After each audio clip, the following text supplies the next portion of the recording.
I'm Charles Olson, Medical Director of Cardiology at Methodist Hospital.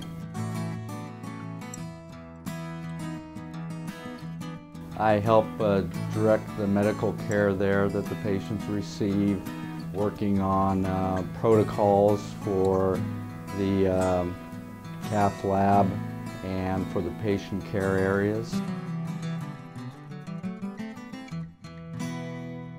I think one of the important things they can expect is personalized care.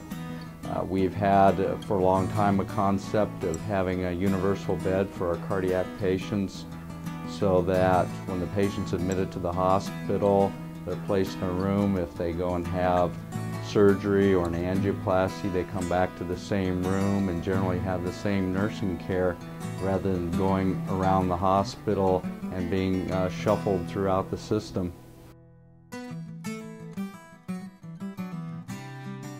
The nurses and doctors work very closely at Methodist Hospital, and I think that was important in Methodist Hospital achieving magnet status for their nursing program. It's personalized and the caregivers work as a team. You know, you can go out and buy technology, but you really can't go out and buy the kind of people that'll give you the personalized care that you want.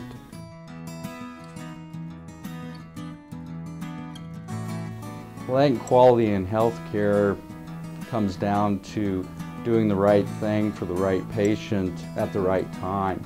And that's something that we've worked on very hard at Methodist Hospital.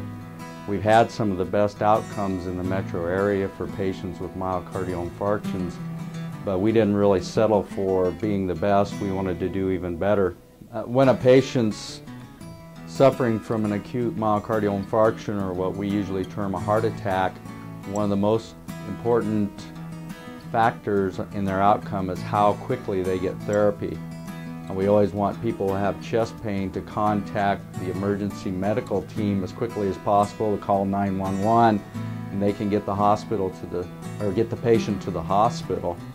Once the patient's in the hospital, it's our job to see how quickly we can get the patient the appropriate care. And usually that's a transfer to the cardiac catheterization laboratory, and we call that our door to balloon time, the time that the patient spends from the time they enter the hospital, or first at the door, until we have that balloon in their artery and we're opening their artery, relieving their chest pain.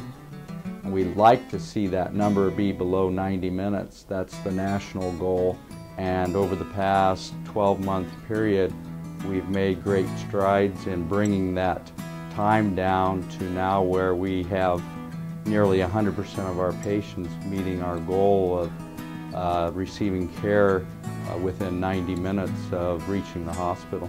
We track whether the patients receive the appropriate medications for their condition, including drugs for acute myocardial infarctions, drugs for heart failure, and whether the patients receive the instruction that they need when they leave the hospital, so that they know what to expect when they leave the hospital and when they should contact us again. I think what I enjoy most about my work is helping people and seeing some of the good outcomes that we have. One of the most enjoyable things for me as a cardiologist that performs heart catheterizations is to have someone come into the hospital very sick with their heart attack, be able to take that patient to the cath lab, open their artery, and you go in and see them the next morning and they're up eating breakfast, and we'll be ready to leave the hospital usually in a couple of days.